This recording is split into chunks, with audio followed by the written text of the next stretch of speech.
मुंबई पुणे महामार्गावरील missing link 1 मे पासून खुला।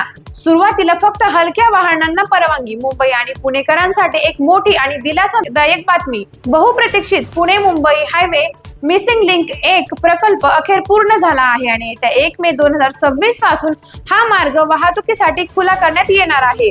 महाराष्ट्र राज्य रस्ते विकास मंडळ आणि वाहतूक पोलीस प्रशासनाने हा निर्णय घेतला असून सुरुवातीला हा मार्ग टप्प्याटप्प्याने सुरू केला जाणार आहे। 1 मे ते 31 मे या कालावधीत केवळ हलकी वाहने, बस आणि प्रवासी वाहनांनाच या मार्गावरून प्रवास करता येणार आहे। मात्र मालवाहू आणि जड वाहनांना या कालावधीत प्रवेश असणार नाही।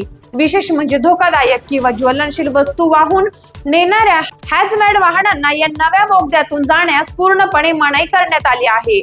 वयोमर्यादेबाबतही नियम निश्चित करण्यात आले आहे। बोगद्यामध्ये हलक्या वाहनांसाठी 100 किलोमीटर प्रति तास तर बससाठी 80 किलोमीटर प्रति तास वेग मर्यादा असणार आहे। या मिसिंग लिंकमुळे घाटातील वाहतूक कोंडी कमी होणार असून प्रवासाचा वेळ मोठ्या प्रमाणात वाचणार आहे।